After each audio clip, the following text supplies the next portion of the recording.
नमस्कार दोस्तों, स्वागत है आपका डेल्टा पाठशाला में एक नई लेक्चर के साथ। कैसे हैं आप सभी? उम्मीद करता हूँ आप सभी अच्छे होंगे। दोस्तों, आज हम पढ़ने वाले हैं directive principle of state policies, राज्य के नीति निर्देशक तत्व, जिनको हम शॉर्ट में डीपीएसपी भी बोलते हैं। ठीक है, डीपीएसपी। अब देखिए, डीपीएसपी में पढ़ते समय हमें क्या क्या चीज़ें हम पढ़ेंगे, उन चीज़ों के बारे में जान लेते हैं कि हम कौन कौन सी चीज़ों को क्रम से पढ़ेंगे। सबसे पहले हम पढ़ेंगे निर्देशक तत्वों की विशेषताएं क्या क्या है। फिर दूसरे नंबर पर हम पढ़ेंगे निर्देशक तत्व कौन कौन से और उनका वर्गीकरण किस प्रकार से किया गया। फिर आज तक कितने अमेंडमेंट हो चुके हैं और कौन कौन से नए ऐड किए गए। फिर इनके बीच में कौन कौन से आपस में टकराव चल रहे हैं फंडामेंटल राइट्स और डीपीएसपी के बीच में, और उससे रिलेटेड सुप्रीम कोर्ट के अभी तक क्या निर्णय आ चुके हैं और अभी तक इनको इम्प्लीमेंट करने के लिए गवर्नमेंट ने कौन कौन से स्टेप उठाए हैं, इनके बारे में हम जानने की कोशिश करेंगे कि फंडामेंटल राइट्स आखिर है क्या। ओके, देखिए, फंडामेंटल राइट्स का मतलब ये है कि जब फंडामेंटल राइट्स शुरुआत में जब आए थे, तो फंडामेंटल राइट्स को शुरुआत में कॉन्स्टिट्यूशन में लेके आया गया था। तो उस समय क्या हुआ था, कॉन्स्टिट्यूएंट असेंबली बनी हुई थी। अब कॉन्स्टिट्यूएंट असेंबली में बी.एन. राव साहब थे। बी.एन. राव, आपने नाम सुना ही होगा। बी.एन. राव कौन थे? संवैधानिक सलाहकार थे। संवैधानिक सलाहकार थे। अगर नहीं सुना है इनके बारे में जो भी फैक्चुअल इंफॉर्मेशन है कॉन्स्टिट्यूशन असेंबली के बारे में, कॉन्स्टिट्यूएंट असेंबली, तो उनका हमने एक लेक्चर बना रखा है, वो जाइए और उसको पढ़िए, पूरे तरीके से समझने की कोशिश कीजिए। सारे आपको जो भी कॉन्स्टिट्यूएंट असेंबली के बारे में जो चीज़ें आपको पता होनी चाहिए वो वहाँ पर आपको सब कुछ मिल जाएगा, पूरी डिटेल से, कॉन्सेप्ट क्लियरिटी के साथ। ओके, हाँ, तो अब बी.एन. राव साहब ने क्या किया था कि एक अपना ड्राफ्ट दिया था और उसमें उन्होंने दो प्रकार के अपने प्रपोजल दिए थे। पहला था कि कुछ व्यक्तिगत, मतलब एक तरीके से व्यक्तिगत अधिकार की बात की गई थी, पर्सनल राइट्स, व्यक्तिगत अधिकार। अब व्यक्तिगत अधिकार अगर आपको चाहिए, व्यक्तिगत अधिकार तो देना ही देने, लेकिन व्यक्तिगत अधिकारों को उन्होंने कहा कि दो भागों में डिवाइड करके देंगे। एक तो होने चाहिए जो न्यायोचित हो और एक होने चाहिए गैर न्यायोचित। ठीक है, गैर न्यायोचित। अब गैर न्यायोचित और न्यायोचित में डिफरेंस ये, न्यायोचित को उसको बोलते हैं जिनका सुप्रीम कोर्ट में हम जा सकते हैं, सुप्रीम कोर्ट उनका रिव्यू कर सकता है या सुप्रीम कोर्ट स्टेट को बोल सकता है कि आपको ये काम करना ही करना होगा। लेकिन गैर न्यायोचित में सुप्रीम कोर्ट स्टेट को या पार्लियामेंट स्टेट लेजिस्लेटिव को नहीं बोल सकता कि आपको इनको इम्प्लीमेंट करना ही करना होगा, आप इनके लिए एक्ट बनाइए या हम इनको इस प्रकार से लागू करवा देंगे। तो ये सुप्रीम कोर्ट उनको नहीं बोल सकता है। तो दो भागों में डिवाइड किया गया।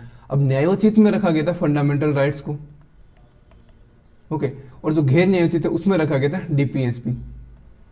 अब यहीं से ये चीज़ें निकल कर आती है। तो फंडामेंटल राइट्स तो अपने पहले देख लिया, पहले वाले लेक्चर्स में जो उसके 3-4 लेक्चर्स बनाए अलग अलग से, सारी चीज़ों को बहुत क्लियरिटी से समझाने की कोशिश की है। अगर आपने नहीं देखे अभी तक तो जाइए और उनको सभी को देखिए, फिर डीपीएसपी में आइए, ताकि आपको सारी चीज़ें मतलब एक वे में मिलती रहे, एक फ्लो में मिलती रहे, ताकि एक आगे से आगे लिंक बनता रहे, आपका कोई लिंक टूटे ना। ठीक है, खैर आगे बढ़ते हैं। डीपीएसपी में अब आज हम पढ़ेंगे कि डीपीएसपी कहाँ से शुरू हुआ था, कहाँ से लागू हुआ था।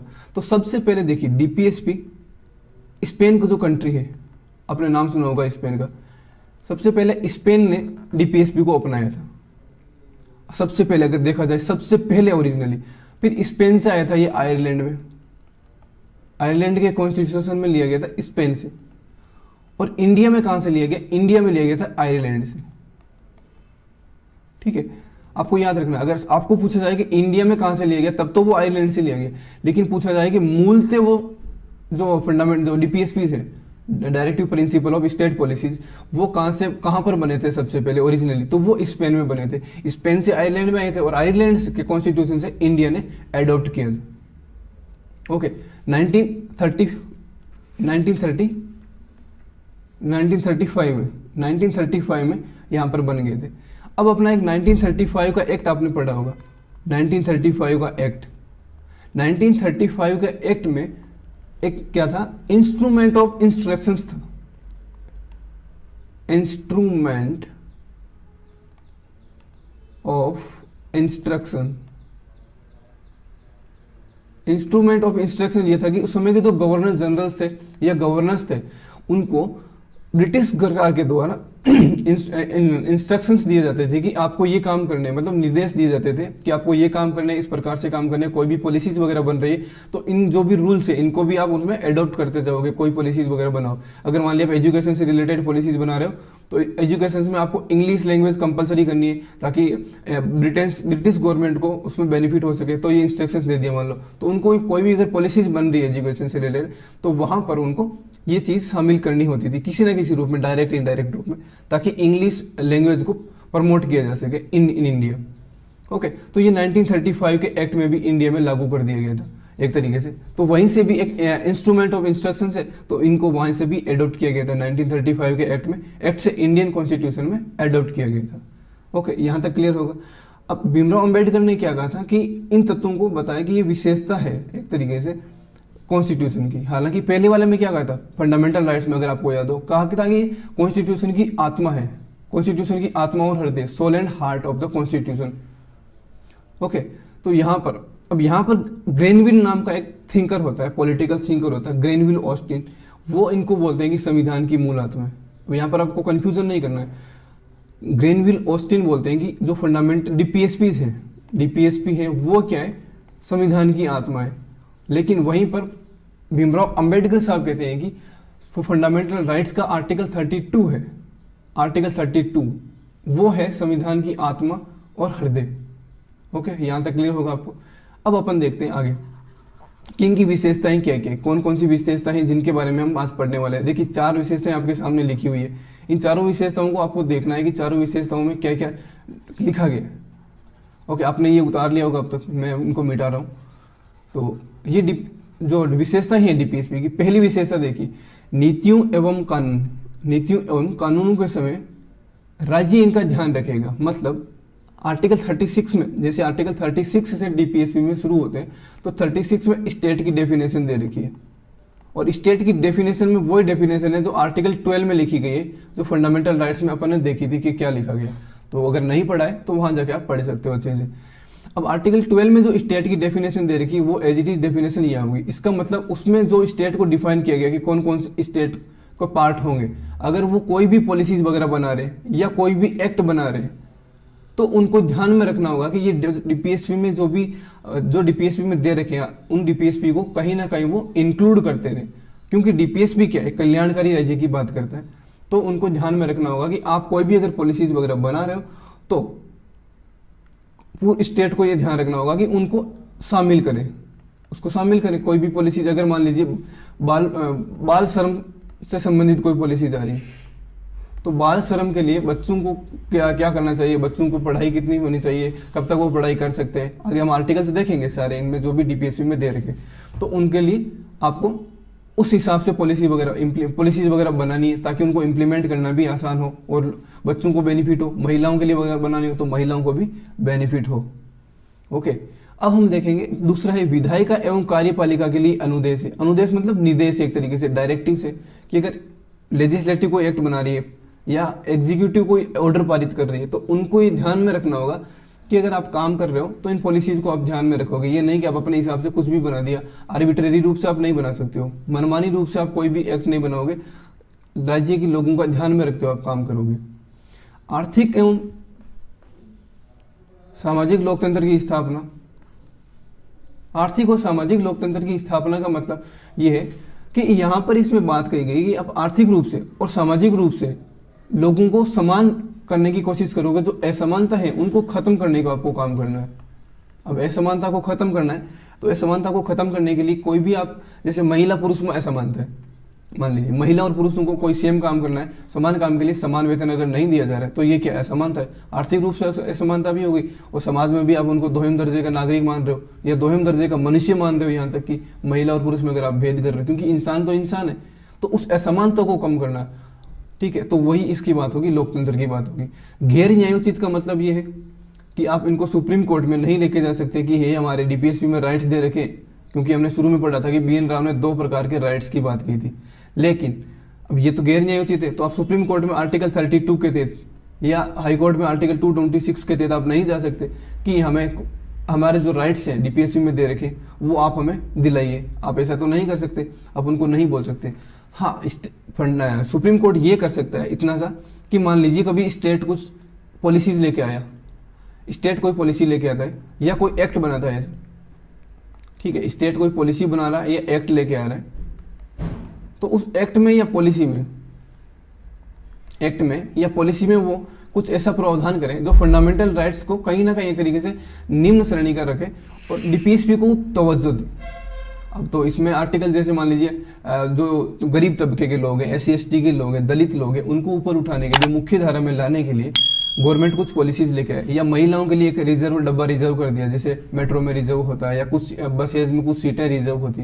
तो इसका मतलब ये नहीं है कि उनको आप अलग से कुछ राइट्स दे रहे हो या उनको आप तवज्जो दे रहे हो। इसका मतलब ये है कि जो नीचे के लोग हैं उनको मुख्य धारा में लेके आया जाए, जो समानता नहीं है उस असमानता को खत्म किया जाए और समानता लाई जाए। जो लोग नहीं बोल पा रहे हैं समाज में, उनको समाज में मुख्य धारा में लाया जाए और मुखर बनाया जाए। ये सारे प्रोविजंस करने के पीछे रीजन ये। तो आप आर्टिकल 14 के तहत, जैसे मान लीजिए कि राइट टू इक्वलिटी के तहत आप आर्टिकल 14 के तहत आप सुप्रीम कोर्ट में जाते हो, तो सुप्रीम कोर्ट वहां पर बोल देगा कि नहीं भैया, आप हर चीज में आर्टिकल 14 को लेकर आप नहीं आ सकते कि आर्टिकल 14 में ये लिखा गया है तो आप इनको कुछ भी नहीं कर सकते हो। हाँ, अगर कुछ अलग से किया जा रहा हो, पूरी तरीके से उनको कुछ प्रिविलेज दिए जा रहे हो, तो वो आप यहाँ पर हम आपके साथ खड़े, लेकिन उनको मुख्य धारा में लाने की बात की जा रही, तो यहाँ पर वो गलत नहीं, स्टेट सही काम कर रहा है। क्योंकि डीपीएसपी का पालन करना, डीपीएसपी एक निर्देश दे रही, उनका पालन करना भी जरूरी है। जैसे आर्टिकल 37 है, आर्टिकल 37 पूरी तरीके से स्टेट को क्या कर रहे हैं, स्टेट को डायरेक्शन दे रहा है, डायरेक्टिव्स दे रहा है कि आप कोई भी काम करो तो आगे के जो भी डीपीएसपीज है उनको आप ध्यान में रखोगे ही रखोगे। अब इनका क्या बेनिफिट हो सकता है, ये भी एक इंपॉर्टेंट चीज आपको जाननी जरूरी है कि ये जो अपन चीजें पढ़ी इनका क्या महत्व है। देखिए, इनका महत्व ये पहला महत्व है कि अगर मान लीजिए कोई स्टेट है, गवर्नमेंट है, वो गवर्नमेंट सत्ता में है और वो कोई पॉलिसीज लेके आ रही है, लेकिन वो मनमाने तरीके से कुछ पॉलिसीज लेके आ रही है, तो डीपीएसपी के बेसिस पर, क्योंकि लोक कल्याणकारी राज्य बनाना है, अब लोक कल्याणकारी राज्य के लिए अगर कल्याणकारी पॉलिसीज ही नहीं लेके आ रहे हो तो आप कहे कि लोक कल्याणकारी राज्य हो भाई। तो जो विपक्ष होगा, विपक्ष के पास बोलने के लिए कुछ होगा, तो विपक्ष क्या करेगा, सत्ता पक्ष को मजबूर कर सकता है कि आपको ये एक्ट इस प्रकार से लाना होगा, अगर नहीं लाओगे तो हम आपका घेराव करेंगे, फिर आपको लाना पड़ेगा और लोगों के हित में आपको काम करना पड़ेगा। ओके, अगर नहीं करोगे तो फिर आपको पॉलिसीज वापस लेनी होगी। जैसे आप अगर देखा होगा, फार्मर्स बिल आया था एग्रीकल्चर से रिलेटेड, तो उनमें क्या हुआ था, उनको वो अपनी मनमानी तरीके से जैसे भी लाया गया था, फिर बहुत लंबे तरीके से आंदोलन चलाया था, मूवमेंट हुआ था दिल्ली में पूरी तरीके से, फिर सुप्रीम कोर्ट में मतलब केस लगातार वो केस चला था, लेकिन फाइनली उनको वापस लेना ही पड़ा गवर्नमेंट को। तो ये क्या हुआ, विपक्ष के पास भी एक मुद्दा होता है कि हाँ, हम कहाँ से लोगों को बोलेंगे कि कुछ चीजें हमारे सामने होनी चाहिए। तो उनको पता होगा कि कॉन्स्टिट्यूशन में लिखा गया, तो कॉन्स्टिट्यूशन के बेसिस पर वो कह सकते हैं कि देखिए ये गवर्नमेंट कॉन्स्टिट्यूशन के बेसिस पर काम नहीं कर रही है। अब वहां पर सत्ता पक्ष क्या होगा, अगर सत्ता में कोई भी पक्ष है, इसका बेनिफिट क्या है, जनता को क्या बेनिफिट है। अगर मान लीजिए सत्ता में कोई पार्टी आ रही है और वो कोई भी विचारधारा की हो, चाहे किसी भी विचारधारा से वो बिलोंग कर रही हो, लेकिन बिलोंग तो कर रही होगी अलग विचारधारा से, लेकिन अगर कॉन्स्टिट्यूशन में जो चीजें लिखी गई उनको मानना पड़ेगा। अगर नहीं मानेंगे कॉन्स्टिट्यूशन में लिखी गई चीजें, तो क्या होगा, जब अगले नेक्स्ट इलेक्शन होंगे तब उनको जनता को जवाब देना पड़ेगा, या जनता के समक्ष वो कभी किसी भी चीज के लिए जाएंगे तो वहां पर जनता उनसे हिसाब मांगेगी, उनसे जवाब करेगी, तो वहां पर उनको उन सवालात के जवाब देने पड़ेंगे। अगर नहीं देंगे तो फिर उनकी क्या होगी, उनकी बेइज्जती होगी और फिर अगले चुनाव में उनको हो सकता है हार का सामना करना पड़े। तो ये सारी चीजें क्या होती है, डीपीएसपी से लोगों को भी तो राइट मिल रहा है ना, इनडायरेक्टली मिल रहा है। अगर डायरेक्टली आप उनको पूरी तरीके से नहीं दे रहे हो, उनको आप इंप्लीमेंट नहीं करवा सकते हो जबरदस्ती से, अगर भाई बोल के कि हम कोर्ट में नहीं जा सकते, तो आप गवर्नमेंट को घेर लो इससे, गवर्नमेंट को बोलो अगर आप काम नहीं करोगे, हमारे कल्याण के लिए काम नहीं करोगे, लोगों के हित में आप काम नहीं करोगे, तो फिर हम आपको वोट क्यों देंगे, हम दूसरे लोगों को वोट देंगे, वो गवर्नमेंट में आएंगे और फिर वो अगर हमारे हितों को सही कर रहे, फुलफिल कर रहे, तो फिर हम उनको आगे और भी चुनाव में जिताएंगे। ओके, तो ये डीपीएसपी का बेनिफिट है। यहाँ तक आपको क्लियर होगा कि डीपीएसपी के बेनिफिट्स क्या क्या हैं, डीपीएसपी के बारे में हमें क्या चीजें जाननी चाहिए थी। अब इनका देखते हैं कि कौन कौन सी डीपीएसपी में जो आर्टिकल्स हैं उनके बारे में, इनका क्लासिफिकेशन। अब देखिए, क्लासिफिकेशन है वो कॉन्स्टिट्यूशन में कहीं क्लासिफिकेशन की बात नहीं की गई, कॉन्स्टिट्यूशन में इनका वर्गीकरण नहीं किया गया, लेकिन हमने वर्गीकरण इसलिए किया ताकि आपको इजीली समझ में आ जाए, सारी चीज़ें समझने में आसानी हो। इसके लिए क्या करना है, हमें वर्गीकरण करने से थोड़ा समझने में बहुत ज़्यादा इजी हो जाएगा, क्योंकि इतने सारे आर्टिकल्स अगर कंटिन्यू आप याद करने बैठोगे तो हो सकता है मुश्किल हो याद करना। लेकिन अगर हमने इसको डिवाइड कर लिया कि ये इससे रिलेटेड है, ये इससे रिलेटेड है, ये इससे रिलेटेड है, तो 3 भागों में हमने इसको डिवाइड किया है। देखिए, एक भाग होता है समाजवादी, पहला है समाजवादी, दूसरा है गांधीवादी, और तीसरा है उदार बौद्धिक।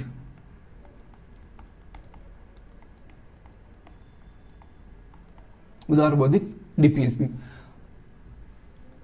ओके, समाजवाद का क्या मतलब होता है? समाजवाद का मतलब होता है कि कोई भी चीज हो, आर्थिक चीज हो, चाहे वो कोई भी धन संपत्ति हो, कोई भी धन संपत्ति हो, उस पर क्या होगा, समाज का अधिकार होगा, पूरी सोसाइटी का उस पर अधिकार होगा, ना कि किसी इंडिविजुअल का पूरी तरीके से अधिकार होगा।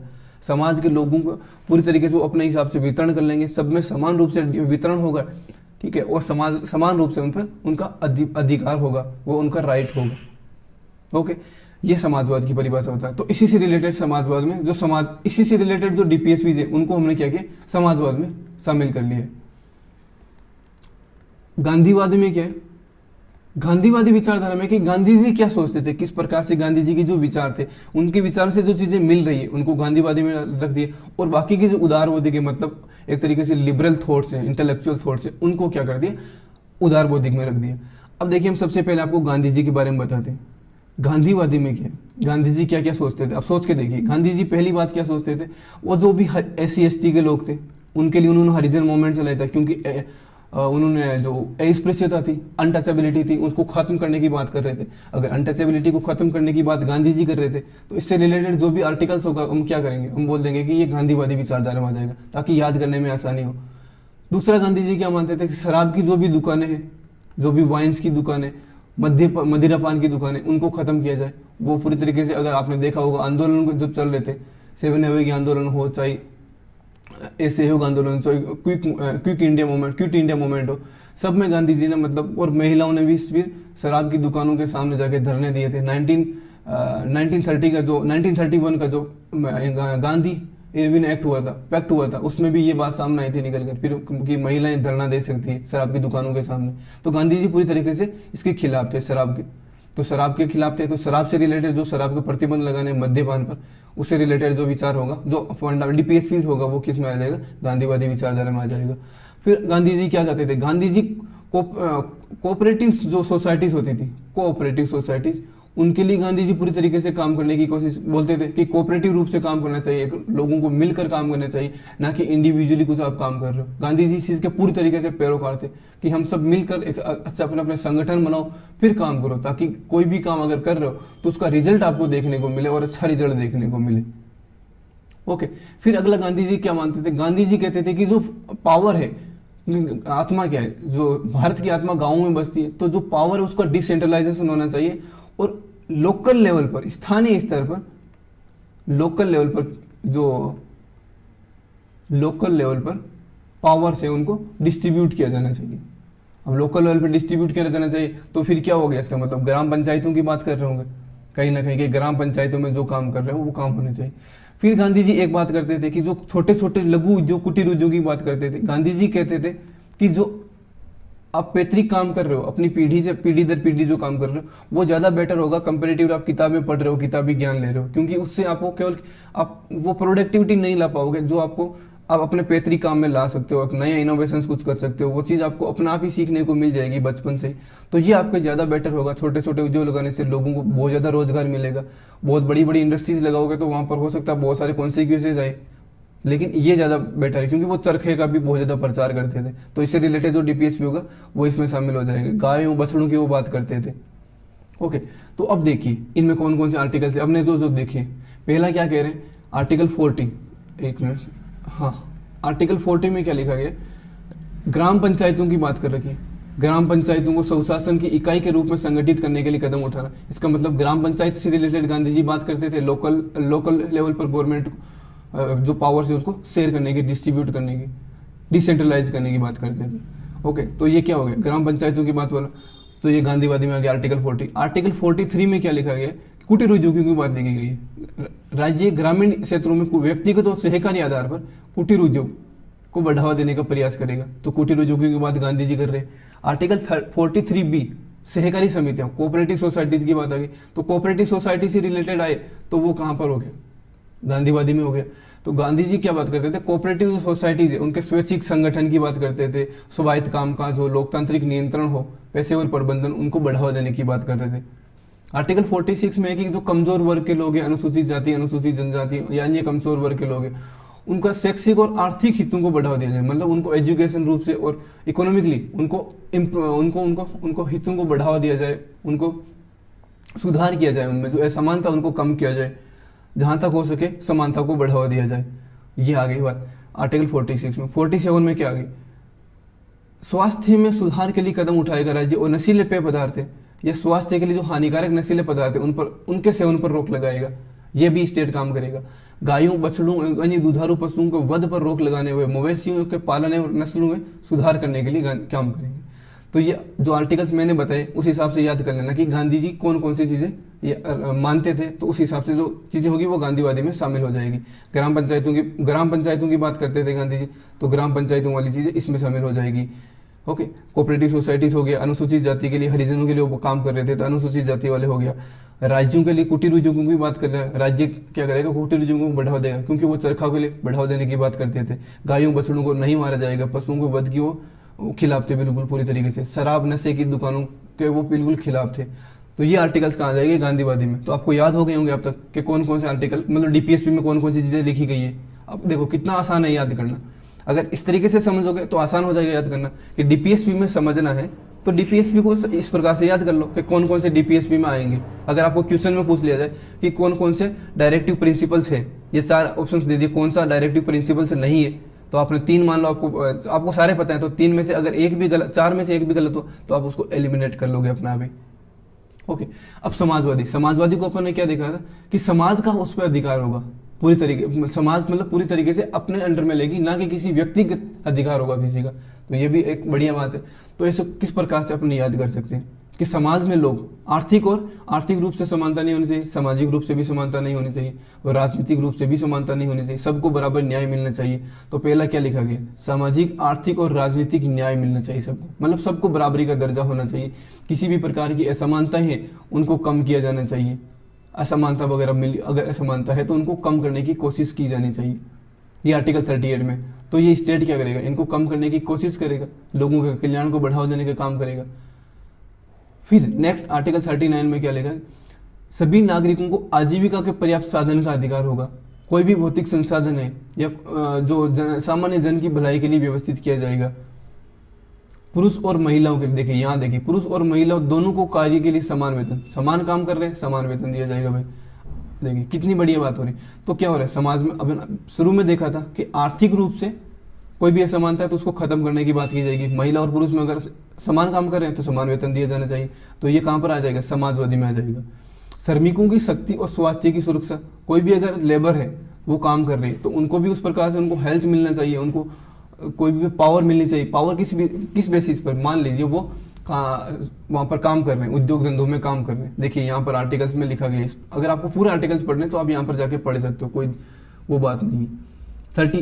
39 में देखिए, that the health and strength of worker, men and women, and the tender age of children are not abused, and that citizens are not forced by economic necessities to enter avocations unsuited to their age or strength. Okay, तो देखिए ये हो गया अपना इसके बारे में, article 39 के बारे में। अब अगर बेरोजगारी की बात हो रही है, बेरोजगार लोग हैं या जो गरीब, जो वृद्ध लोग हैं, जो बीमार हैं, विकलांग हैं, उनको भी उन हिसाब से सहायता दी जाए। उनके लिए जैसे विकलांग लोग हैं, बूढ़ा, गरीब, जो वृद्ध लोग हैं, वृद्धों के लिए जैसे वृद्धावस्था पेंशन योजना चला दी गई है। बेरोजगार है तो बेरोजगारों के लिए बेरोजगारी भत्ता स्कीम चला दी गई है। तो ये क्या करें? गवर्नमेंट पॉलिसीज लेके आ रही, इन डीपीएसपी को ध्यान में रखते हुए लाती है। विकलांग लोग हैं तो विकलांगों की मदद करने के लिए उनके लिए कुछ पॉलिसीज लेके आ गई।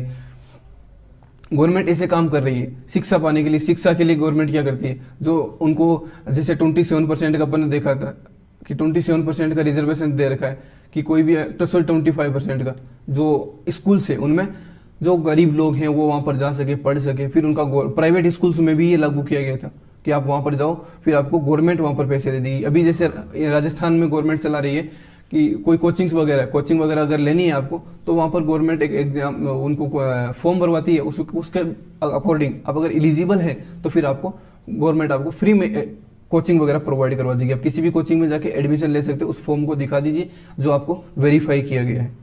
तो गवर्नमेंट क्या करे, इसी आपको शिक्षा मिले अच्छा हर तरीके से, तो ये क्या हो गया, एक समाजवादी विचारधारा का हो गया। तो गवर्नमेंट इनको ध्यान में रखेगी। राज्य के जो भी कामकाज है उनकी न्याय संगत और मानवीय परिस्थितियों को सुनिश्चित करेंगे। जैसे कि महिलाओं के लिए मातृत्व लाभ, जैसे मातृत्व लाभ योजना लाई गई थी, है ना, मातृत्व लाभ योजना। अगर माँ बनी हुई है तो उसको इतने कुछ समय के लिए आप घर पर रह सकते हो, आपको पैसे भी मिलेंगे, वेतन मिलेंगे, लेकिन आप छुट्टी पर रह सकते हो, आपको छुट्टी मिल जाएगी। ये नहीं कि आपको अगर माँ बन गई, डिलीवरी हो गई, तो आप फिर अगर नहीं आ रहे हो काम पर तो आपको पैसे नहीं मिलेंगे। नहीं, ऐसा नहीं हो सकता, आपको उसको बेनिफिट दिया जाएगा। तो ये इसमें डीपीएसपी में चीज़ लिखी गई, तो डीपीएसपी भी यहाँ से डिराइव हुई थी वो पॉलिसीज। सभी कामगारों के लिए उनको मतलब जीवन निर्वाह के लिए तो मिलना चाहिए, कम से कम इतनी मजदूरी तो मिलनी चाहिए कि जीवन निर्वाह हो सके। जैसे आप न्यूनतम वेतन अधिनियम देखा होगा आपने, न्यूनतम वेतन अधिनियम 1948 में आया हुआ। तो न्यूनतम वेतन अधिनियम अगर आया हुआ है तो वो इस बेसिस पर ही आया हुआ कि इतनी वेतन तो मिलना चाहिए कि वो अपना जीवन को अच्छे तरीके से निर्वाह कर सके, अच्छे तरीके से जीवन जी सके। इस पर उनको ध्यान रखना है। ये नहीं कि हम उनको हाँ पैसे तो दे रहे हैं, 5,000 रुपये दे रहे हैं, उनकी मजबूरी का फायदा उठा रहे हैं, गरीब है तो उनकी मजबूरी का फायदा उठा रहे हैं। ऐसा आप नहीं कर सकते हो बिल्कुल भी। तो इनका आपको ध्यान रखना है, ख्याल रखना है। उद्योगों के प्रबंधन में श्रमिकों की भागीदारी को सुनिश्चित करना। अगर कोई भी उद्योग हो रहे हैं तो वहां पर क्या करना, आपको प्रबंध करना है, तो श्रमिकों को भी भागीदारी, उनके श्रमिकों को विचार जानने चाहिए आपको। जैसे आजकल आपने देखा होगा कि कुछ भी अगर प्रोग्राम्स होते हैं तो वहां पर भी उनको शामिल किया जाता है, इन्वॉल्व किया जाता है, ताकि उनकी भी राय ली जा सके, ताकि उनको भी लगे हाँ हम इस इंडस्ट्री के या इस कोई भी ऑर्गेनाइजेशन है उसके हम हिस्सा है, ताकि उनमें एक अलगाव की भावना पैदा ना हो, उसमें एक भाईचारे की भावना ज़्यादा पैदा हो, और वो काम को भी अच्छे तरीके से करे, मन लगा कर काम करे, और इंडस्ट्री को भी बेनिफिट होगा और मानव रूप से एक इंसान को भी बेनिफिट होगा। उनको भी लगेगा कि हाँ हमें पूछा जा रहा है, तो उनका भी मनोबल बढ़ेगा काम करने के लिए। फिर लोगों को पोषण स्तर के लिए, जैसे पोषण स्तर के लिए अभी गवर्नमेंट न्यूट्रिशन के लिए बहुत ज़्यादा स्कीम चला रही है। जैसे जो आटा वगैरह मिलता है अपने को, उस आटे में क्या है, फोर्टिफाइड आटा मिल रहा है, फोर्टिफाइड राइस दिए जा रहे हैं। तो गवर्नमेंट क्या करे, गवर्नमेंट करेगी आपको न्यूट्रिशियस फूड मिले बच्चों को। जैसे मिड डे मील स्कीम चलाई जा रही है, तो मिड डे मील स्कीम के तहत आपको खाना दिया जा रहा है, अच्छे से अच्छा खाना मिले बच्चों को, पौष्टिक आहार मिले, ताकि उनका विकास हो सके, अच्छे से उनका माइंड अच्छे से डेवलप हो, शरीर अच्छे से डेवलप हो, वेस्टिंग और स्टंटिंग की कोई प्रॉब्लम ना हो। क्योंकि वेस्टिंग और स्टंटिंग को खत्म करने के लिए गवर्नमेंट अभी एक्शंस ले रही है, तो वहां पर गवर्नमेंट बहुत सारे अच्छे से काम कर रही है। आर्टिकल अब देखिए, उदार बौद्धिक इंटेलेक्चुअल लिबरल इंटेलेक्चुअल जो डीपीएसपी है वो कौन कौन से इसमें शामिल हो जाएंगे। देखिए इनको डिवाइड इसीलिए किया गया, बाकी आपको याद हो रहे होंगे सारी चीज़ें किस प्रकार से समझाने की कोशिश की जा रही है। अब आपको इसी प्रकार से आप याद कर लोगे तो आपको इजीली आपको सारी चीज़ें याद हो जाएगी, कोई भी आपको भूलने की दिक्कत ही नहीं होगी बिल्कुल भी। अब देखिए लिबरल इंटेलेक्चुअल का मतलब होगा कि वो अच्छे तरीके से सोच रहे हो, आगे की सोच रहे हो, सभी के मतलब एक तरीके से एक अलग तरीके से सोच रहे हो कुछ कि हाँ सबको बढ़िया तरीके से बेनिफिट हो। जैसे कि अभी चल रहे यूनिफॉर्म सिविल कोड की बात हो रही, आर्टिकल 44 के तहत यूनिफॉर्म सिविल कोड में हो रहा है कि सभी एक दूसरे, किसी को भी भेदभाव ना हो किसी भी तरीके से, तो यूनिफॉर्म सिविल कोड लेके आए जाए। तो आर्टिकल 44 में लिखा गया, अभी तक इसको लागू नहीं किया गया। हालांकि स्टेट पर बाइंडिंग नहीं है, अब कब लागू करोगे क्या करोगे, स्टेट अपने हिसाब से जब चाहे कर सकता है लोगों के हित में। लेकिन अगर लोग ज़्यादा डिमांड करेंगे कि नहीं सबको बराबर होना चाहिए, ये नहीं कि मुस्लिम पर्सनल लॉ चले, हिंदुओं का पर्सनल लॉ चले, क्रिश्चियंस का पर्सनल लॉ चले उनकी शादी के हिसाब से, फिर महिलाओं को उस हिसाब से प्रताड़ना झेलना पड़े, जैसे 3 तलाक को खत्म कर दिया गया, तो ये भी आपको काम करना चाहिए। तो अभी अगर आपके लिए क्वेश्चन ये कि कहाँ पर यूनिफॉर्म सिविल कोड किस स्टेट में अभी लागू किया गया, इंडिया में कौन सा स्टेट है जहाँ पर अभी चल रहा है पहले से भी और अच्छे तरीके से काम कर रहा है, लेकिन इंडिया लेवल पर काम नहीं कर रहा है। शायद आपको नहीं पता होगा, चलो मैं बता देता हूँ। गोवा में काम कर रहा है, गोवा में यूनिफॉर्म सिविल जो कोड है वो वहाँ पर काम कर रहा है, वहाँ पर पहले से ही लागू है, लेकिन पूरे इंडिया लेवल पर अभी भी लागू नहीं हुआ है। तो आप कमेंट बॉक्स में ज़रूर लिखना कि आपकी क्या राय है कि यूनिफॉर्म सिविल कोड लागू होना चाहिए या नहीं लागू होना चाहिए, या कब तक लागू होना चाहिए, ये लागू हो तो किस प्रकार से लागू होना चाहिए, इस पर आपकी क्या राय है वो ज़रूर आप कमेंट बॉक्स में लिखिएगा। देखते हैं आपकी क्या सोचते हो, क्या इसके बारे में अपनी राय रखते हो। आर्टिकल 45 में क्या लिखा गया, 6 वर्ष से 6 वर्ष की आयु पूरी करने तक कोई भी अगर बच्चा है 6 वर्ष की अगर आयु पूरी कर रहा हो तब तक उनके लिए एक तो पूरी तरीके से उनका देखभाल किया जाएगा, उनको प्री स्कूल एजुकेशन भी प्रोवाइड की जाएगी। आर्टिकल 45 में ये कहा गया। ये भी क्या होगा, इंटेलेक्चुअल बात होगी, मतलब उनको पढ़ने लिखने का मौका दिया जाए। 6 साल से कम है तो उनके पूरी तरीके से ध्यान रखा जाए, स्वास्थ्य का ध्यान रखा जाए। तो ये किस में आ जाएगा, लिबरल थॉट्स में आ जाएगा। एग्रीकल्चर और पशुपालन को आधुनिक रूप से, आधुनिक और वैज्ञानिक आधार पर संगठित करना। देखिए आधुनिकता की बात आ गई, वैज्ञानिकता की बात आ गई, तो ये बात कहाँ पर आएगी, समाजवाद में तो आएगी नहीं, गांधीवादी में भी ये बात नहीं आएगी। वैज्ञानिक रूप से कोई काम करना हो आधुनिक रूप से, क्योंकि आधुनिक रूप से अगर वैज्ञानिक रूप से बात करेंगे, जैसे अभी गायों वगैरह का बहुत बड़ी बड़ी जैसे जगह रखा जाता है, फिर उनका दूध वगैरह मशीन से निकाला जाता है, तो गांधी जी इस तरीके इस बात के पूरी तरीके से खिलाफ होंगे। वो कहेंगे कि इनको दर्द क्यों दे रहे हो भाई, इतना मुश्किल में क्यों डाल रहे हो इनको। लेकिन ये इंटेलेक्चुअल बात में आएगा फिर, क्योंकि इंटेलेक्चुअली में तो आजकल टेक्नोलॉजीज में ये काम होगा ताकि उनका आसानी से जल्दी से दूध निकाला जा सके। बहुत बड़े लेवल पर हम हो सकता है ह्यूमन जो रिसोर्सेज है उनको एडॉप्ट ना कर पाए, लेकिन टेक्नोलॉजीज को आसानी से काम में ले सकते हैं। इसलिए टेक्नोलॉजी जो भी है पशुपालन के लिए उनको किस प्रकार से हम आगे बढ़ा सकते हैं। एग्रीकल्चर के लिए, एग्रीकल्चर में नए नए जैसे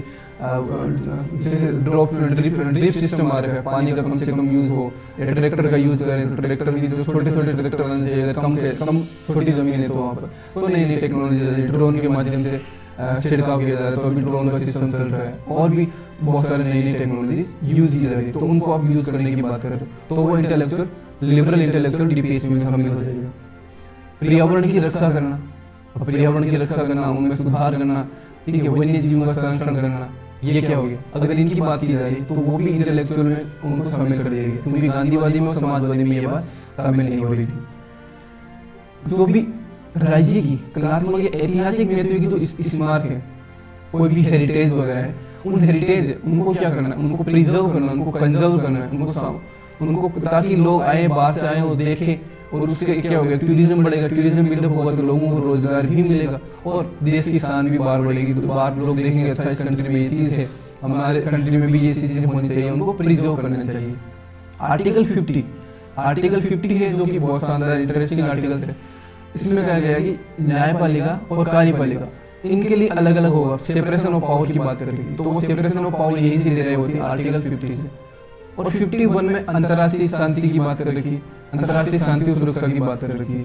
तो अंतर्राष्ट्रीय शांति और सुरक्षा अगर नहीं हो रही तो कहीं पर मीडिएटर करना है तो उसको प्रोत्साहन दिया जाए, और सम्मानजनक रूप से एक दूसरे की सोवरेनिटी को वायलेट किए बिना उनका सम्मान किया जाए। ये नहीं कि जैसे चाइना भी क्या कर रहा है इंडिया के साथ अपने हिसाब से जो बाउंड्रीज है उनको चेंज करने की कोशिश कर रहा है, तो वहाँ पर वो सोवरेनिटी को वायलेट कर रहे हैं दूसरी कंट्री का, तो वो क्या कर रहे हैं, एक तरीके से अंतर्राष्ट्रीय शांति में बाधा उत्पन्न कर रहे हैं, सुरक्षा में बाधा उत्पन्न कर रहे हैं।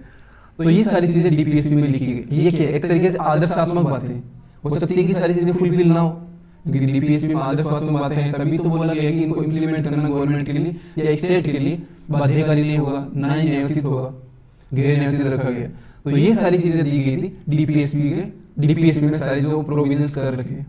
उम्मीद करता हूँ आपको सारी डीपीएसपी में जो चीजें वो समझ में आ रही होगी। अब हम देखते हैं अपना नेक्स्ट पॉइंट क्या था। देखिए एक एक करके सारी चीजों को समझेंगे तो सारी चीजें क्लियर हो जाएगी।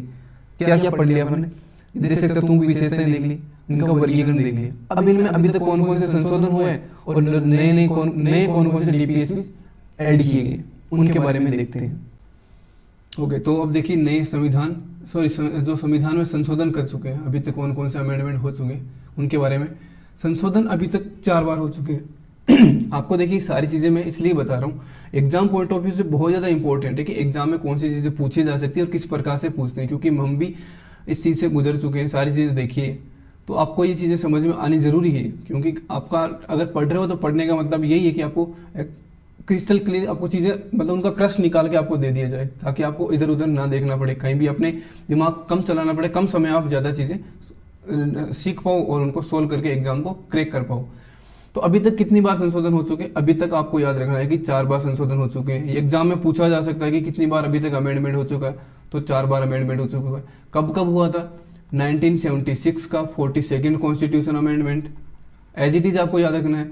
1978 का 44th कॉन्स्टिट्यूशन अमेंडमेंट, ओके, फिर 2002 का 86th कॉन्स्टिट्यूशन अमेंडमेंट, और 2011 का 97th कॉन्स्टिट्यूशन अमेंडमेंट। ये आज तक 4 बार अमेंडमेंट हो चुके हैं। पहली बात आपको क्लियर है। दूसरी बात आपको याद रखना है कि अभी तक कितने जो कॉन्स्टिट्यूशन अमेंडमेंट हुआ था उसके तहत नए डीपीएसपी कौन कौन से कितने कितने ऐड किए गए थे। तो 1976 में 4 डीपीएसपी ऐड किए गए थे नए, 1978 में 1, 2002 में 1, 2011 में 1 डीपीएसपी ऐड किए गए थे। इसका मतलब टोटल कितने हो गए? टोटल हो गए अपने पास, इनमें अगर प्लस करें सबको तो 7 हो गए टोटल। तो टोटल हो गए अभी तक 7 डीपीएसपी को ऐड कर दिया गया है अभी तक। ओके, अब देखते हैं कि 42nd अमेंडमेंट के तहत कौन कौन से डीपीएसपी को ऐड किया गया था। देखिए आपको एज इट इज याद रखना है, क्योंकि क्वेश्चंस में एज इट इज ही पूछते हैं कि कौन कौन से अमेंडमेंट अभी तक कि जो लाए गए थे। जैसे मान लीजिए पूछ लिया गया कि 4 अमेंडमेंट जैसे 42nd में, तो चार ऑप्शन दे दिए, बोल दिया कि कौन सा नहीं है, तो 3 तो इनमें से दे दिया, एक कहीं इनमें से दे दिया, 78 वाला, 2002 या 2011 वाला, इनको कहीं ऐड कर दिया। तो आपको क्लियर अगर होगा, याद होगा, तो आप उनको एलिमिनेट करके आप क्वेश्चन के आंसर तक पहुंच सकते हो। तो देखिए 42nd का पहले में क्या लिखा गया है कि बच्चों के स्वस्थ विकास के लिए, बच्चों के स्वस्थ विकास के लिए, स्वस्थ विकास के लिए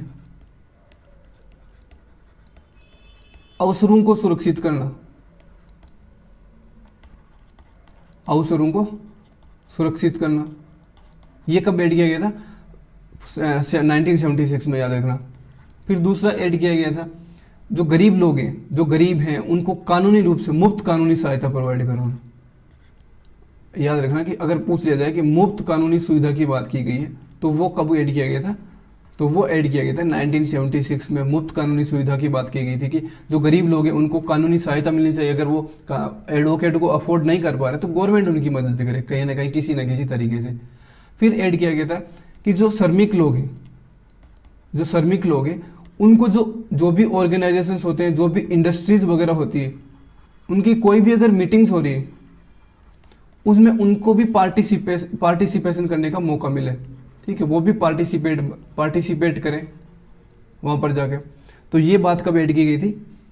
1976 में, कि जो श्रमिक वर्ग है वो भी, श्रमिकों के कुछ लोग, हो सकता है सारे नहीं, 200 लोग काम करें तो उनमें से 5 या 7 उनको एक तरीके से रिप्रेजेंट करें और वहाँ पर जाके अपनी बात रखें, श्रमिकों के हित की बात रखें, कोई भी अगर मीटिंग बुलाई जा रही है। फोर्थ लाया गया था कि जो वन्य जीव है, पर्यावरण है, पर्यावरण का संरक्षण करना,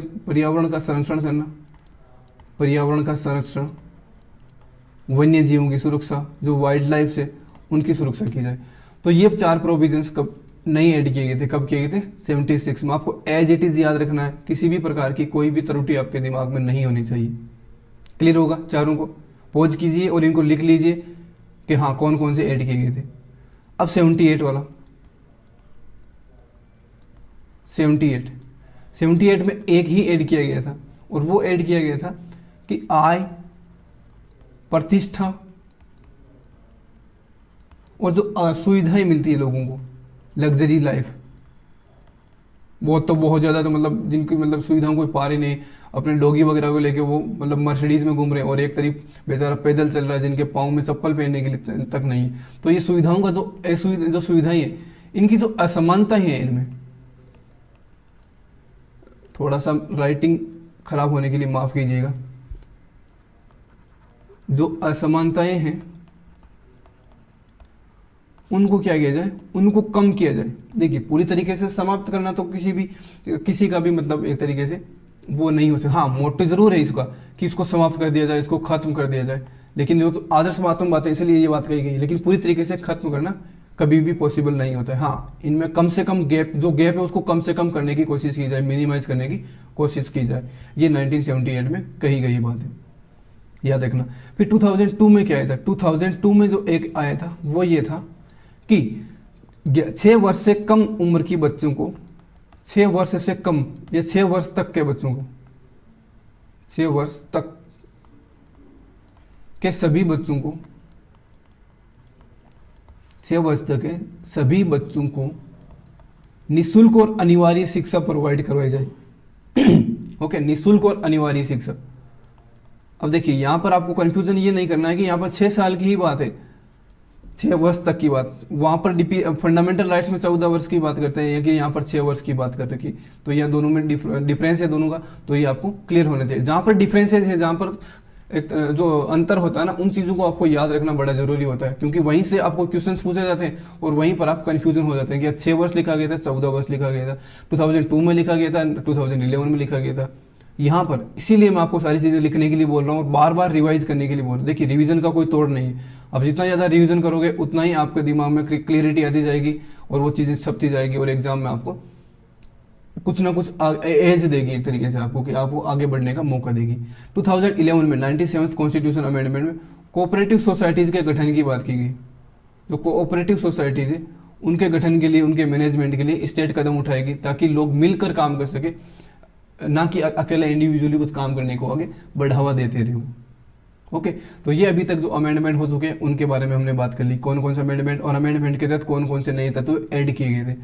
ओके, अब अपना जो नेक्स्ट पॉइंट था कि सुप्रीम कोर्ट के अभी तक कौन कौन से निर्णय आ चुके हैं। सुप्रीम कोर्ट के निर्णय जो भी आए हैं उन निर्णयों को देखते हैं। तो सबसे पहले जो सुप्रीम कोर्ट का निर्णय आया था, सबसे पहला निर्णय आया था, वो निर्णय ये था कि सुप्रीम कोर्ट ने कहा, जब पहले निर्णय था उसका नाम था चंपकम दोराईवाद, चंपकम दोराईराजन,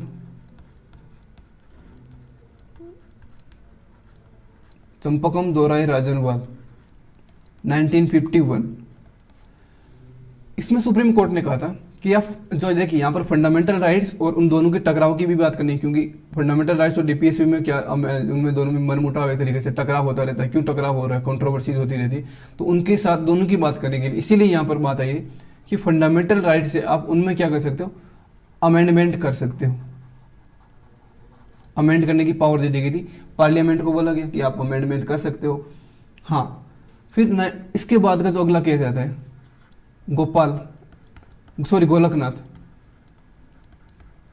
गोलकनाथ वाद 1967। इसमें सुप्रीम कोर्ट कहता है कि नहीं, आप फंडामेंटल राइट्स को खत्म नहीं कर सकते हो पूरी तरीके से। ये नहीं कि आप आए और अब जब चाहे मन मर्जी के हिसाब से आप उनको खत्म कर दिया, समाप्त कर दिया। फिर उनको लगा कि नहीं, ऐसे कैसे हो सकता है, पार्लियामेंट की आप पार्लियामेंट की जो पावर से, विधायिका की जो पावर, आप उसमें हस्तक्षेप कर रहे हो, ये तो एक तरीके से power of separation of power है, उसका वायलेशन है, आप ऐसा नहीं कर सकते हो। फिर उसके बाद में उस समय की गवर्नमेंट बहुत सारा अमेंडमेंट करती है, आपस में टसल चलती रहती है सुप्रीम कोर्ट के बीच में और लेजिस्लेटिव के बीच में, मतलब जुडिशरी और लेजिस्लेटिव के बीच में। लेकिन नेक्स्ट जो आता है, फिर उसके बाद में क्या होता है कि फिर उसमें क्या होता है कि बहुत सारे, जैसे केशवानंद केस आता है, उसके बाद में केशवानंद भारती केस में सुप्रीम कोर्ट के अपने जजमेंट देता है। और उस केशवानंद केस में 1973 उसमें एक बेसिक स्ट्रक्चर की बात कर देता है सुप्रीम कोर्ट, बेसिक स्ट्रक्चर, और उसके तहत बोल देता है कि आप इनमें जो बेसिक स्ट्रक्चर है आप उनको खत्म नहीं कर सकते, आप उनको तोड़ नहीं सकते हो।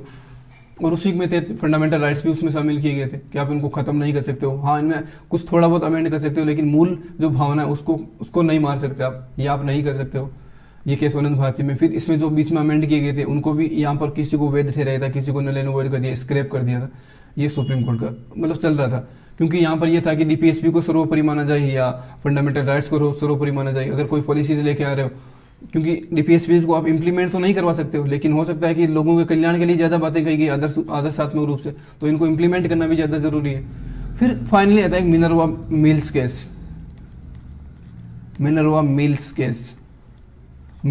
केस 1980 में आया और 1980, और इसमें सुप्रीम कोर्ट ने कहा कि फंडामेंटल राइट्स और जो डीपीएसपी हैं ये दोनों एक दूसरे के पूरक है, एक ही सिक्के के दो पहलू है। इस साइड का पहलू देखा जाए, उस साइड का पहलू देखा जाए, दोनों ही पहलू एक साथ हैं, एक दूसरे के बिना नहीं रह सकता है।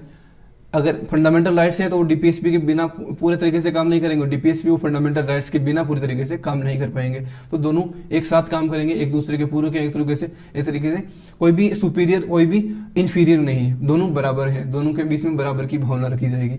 और यही इसी के बाद में कोई भी अगर फंडामेंटल राइट्स और डीपीएसपी में कोई टकरार देखने को बहुत कम मिलती है, रेयरली मिलती है, या फिर उनमें आपस में सुलझाव देखा जा सकता है कि सुलझावट कैसे करनी है। ओके, तो ये आज तक 4 केस आ रखे। आपको याद रखना है कि कौन कौन से केसेस इससे रिलेटेड है। क्वेश्चन में पूछा जा सकता है कि कौन से रिलेटेड है, कौन से केसेस जो डीपीएसपी से रिलेटेड है।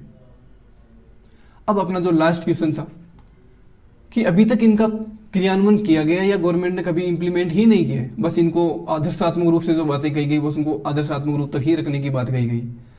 क्या सच में ही ऐसा है? तो देखिए समझने की कोशिश करते हैं, क्योंकि ऐसा नहीं है। अभी तक गवर्नमेंट ने बहुत बार इनको इंप्लीमेंट करने की कोशिश की और गवर्नमेंट इसके अनुसार पॉलिसीज बनाई है। क्योंकि डीपीएसपी का मतलब भी तो ये है, सामाजिक आर्थिक और राजनीतिक लोगों को न्याय मिले, और सामाजिक और आर्थिक लोकतंत्र की बात करता है।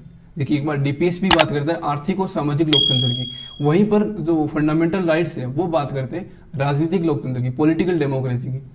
तो हम इनको कुछ एक अलग से छोटा सा वीडियो बना देंगे जिन पे आप डिफरेंस दोनों में देख पाओगे, क्योंकि यहाँ पर अगर बनाएंगे तो बहुत लंबा वीडियो खींच जाएगा। वैसे भी शायद 40-45 मिनट का ये वीडियो हो ही जाएगा। ओके, खैर पहला किया गया था 1950 में प्लानिंग कमीशन बनाया गया था, प्लानिंग कमीशन।